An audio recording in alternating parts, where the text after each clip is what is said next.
Hello guys and welcome to the Sunshine Health Space. Like imagine going down the road and someone actually just jumps out from the side and you have to swerve and stay you on just the road. you just about miss a boulder and you have to swerve again. Yeah. It's ridiculous.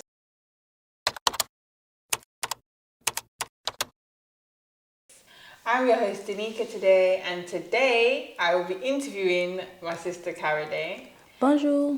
And we're going to be getting into some mindset, as mindset is one of the 3 pillars of good health. So we wanted to get into a discussion about mental health, how to get over challenges that is challenging you mentally, specifically on this video. So we're going to speak to Karaday today, and the reason why I even put this talk together was because I had done some research and found that black women, or black British women, are the highest across gender, across Race? I guess gender and race, across gender and race, to suffer with the highest amount of CMDs. And CMDs refers to common mental disorders. And the most common mental disorders are depression and anxiety. And working as a fitness trainer, I have seen, a lot of people, a lot of women discuss that they have anxiety or depression or have had those things. So I wanted to address it on this channel, this platform. Going off of those statistics, that are women out here that are lacking, whether it's the tool, whatever the tools are, to be able to get through those challenges and thrive. And we are a channel which wants you to blossom like the sunshine, like the sunrise, like sunflowers. We want you to blossom, we want you to thrive. So we're going to discuss tools on how Karaday, who has suffered, just like all of us, has suffered with mental health or mental challenges, and how to get through them. So we're going to get right into it. I'm going to introduce you, a personal introduction, which is obviously Karaday's my sister. She became a mother at 24. She also graduated uni at 23. So she was 23 when she graduated with the first class honours. Pink. Praise God. Oh, Pink. Ping you up. Ping you up. Ail me up, ail me up. This is she. Hello, bonjour. I'm learning Creole at the moment, so bonjour, allô. If you're watching and you're Haitian background or you speak Creole, then comment below. So what I wanted to discuss specifically was about mental health, and it was around pressures, like pressure, expectations, and also figuring out solutions or what you've put in place to be able to overcome pressures, expectations, and also just to talk about why you think black British women across gender and race are suffering the most with these CMDs. Mm-hmm. So, what I know that you have, the reason why I specifically chose you to speak is because I know that you see or have sought out a therapist before. Yes. So you're quite experienced in, tools, or that tool in overcoming mental challenges. Yeah. So discuss like everything. We want to go through your. Oh, that was it. I wanted to say as well that you graduated. She was in uni during COVID. Oh yeah. So if you can imagine the mental torment. That actual collapsement. Oh my goodness. They collapsed us. They just collapsed us. Collapse, if you don't know, is they messed them up. They messed them up. Like imagine going down the road and someone actually just jumps out from the side and you have to swerve and you just about miss a boulder and you have to swerve again. Yeah. It's ridiculous. So we can start there. Like, okay. How was like going through uni? Your final year is during COVID, during the pandemic, and how you was able to come out with a first class degree. Yeah. How did you do it? How did you get through it? To be honest, what helped me was because I didn't take for granted my first 2 years. So I think I've noticed with a lot of people, they wait till their final year to to really put in the work. Because before I started uni, you more hear about the dissertation because it's worth so much. And then they usually say your first year doesn't really count. It's just really getting you through to the second year.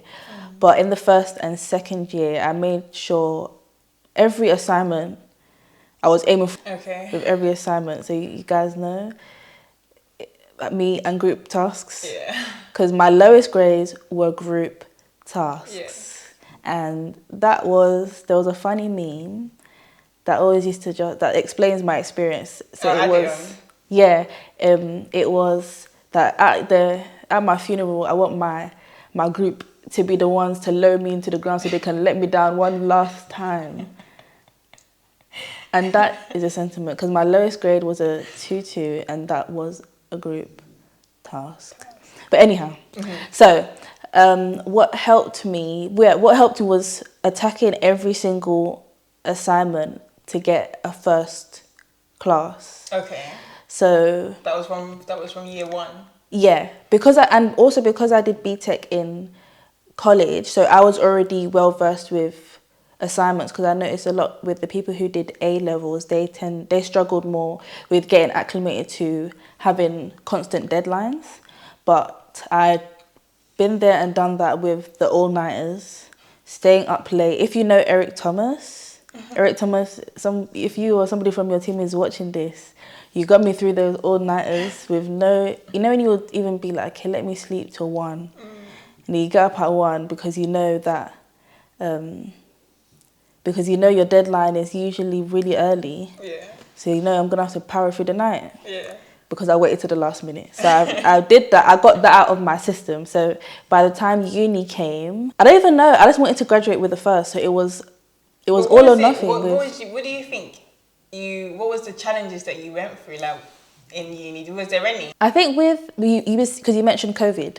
Yes. So with the last year, I think the hardest thing with trying to get through my final year in COVID was more so because they didn't actually tell us we was going to be, like, how it was going to be until I think maybe a few weeks before actually starting. So everything was just up in the air because we had come out of lockdown, but I think they were trying to still figure out how it was going to work on campus with like thousands of students. So then they decided to do hybrid, and I did try hybrid, which is basically some of your lessons is on campus and some of them are online. So, but it just wasn't worth it because on the online class, the in-person classes were just, they got cancelled a lot.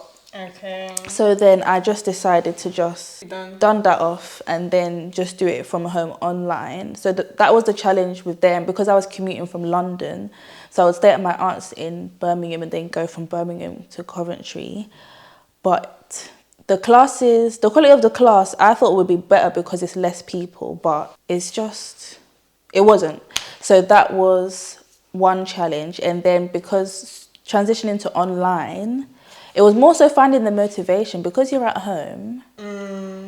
So you can just open up your laptop and still be in bed.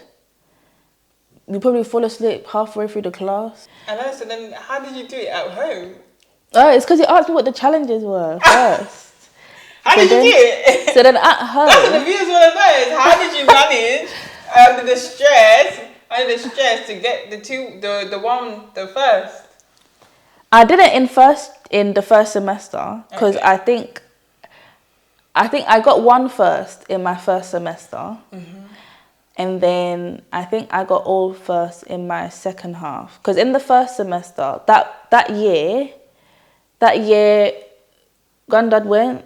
Granddad passed away in June. Yeah. No, in May, and we buried him in June. Yeah. Then the next month after we buried him, we found out she had cancer. Yeah. Double whammy. Yes. And then she died in November. Yeah.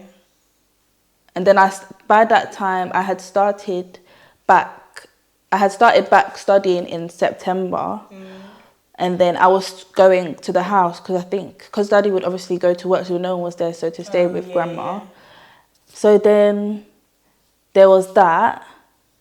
And then I had to start back at uni, September, in the midst of obviously still dealing with those. So then so it was harder to focus, but then I was trying my best, because obviously the same challenges of working from home, you're not as motivated. Then with that on top, he was just like, you just want to just curl up. Yeah. So then from me overcoming, it was more so, I didn't come this far just to get this far. Okay.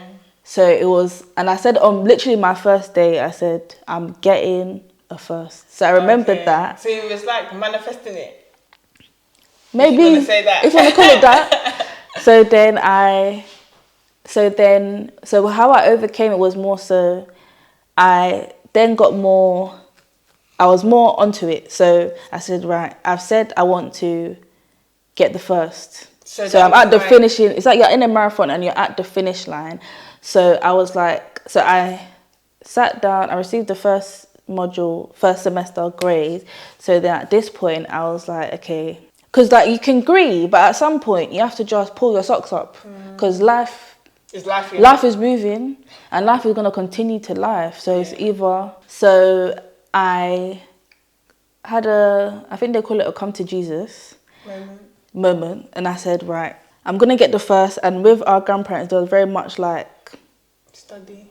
Your education is important. Yeah. And before Granddad passed, he was actually going to come to my graduation. Okay. So I know, because I don't know about the people watching, but I believe in God. And with that, it's that death is not the end. The end is not the end of the road. So I knew Granddad is still going to be there, but in spirit. Okay. So I said, can I be with Chest if I say I didn't get my first? I said everybody knows I was saying I'm gonna get it. So I set out a plan, and I was like, okay, because you can still honor your feelings, but you have to, with any goal, I think you can't just be like, okay, just focus on the goal. You have to have a clear strategy and plan. So I set out, okay, I gave myself, I think it was a 3-day window of the assignment being given to start it. Okay. And then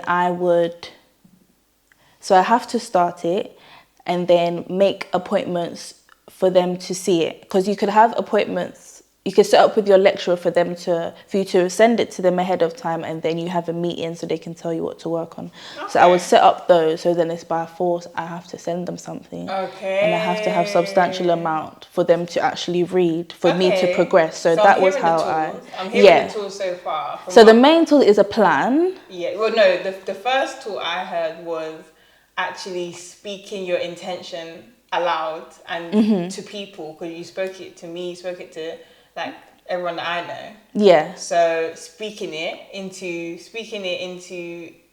intentions out loud. Yeah. One. And then how I overcame them was holding myself accountable, and because I don't really like to say realistic, because it's too interchangeable. So I held myself accountable, because I said, this is what I wanted. Nobody forced me, but this is what I set out. So I need to achieve the goal I set. So I held myself accountable to say, yes, you can honor your feelings, but you have to get the job done. And then I set out a plan. I set out the plan and also followed through on that plan. Hi guys, so the video is ended here because we did get into a very, very long chat about this subject. There was so much to get into. So I have divvied this up into parts for you. So this is the first part and the second part will be up shortly. Thank you for joining us at the Health Space.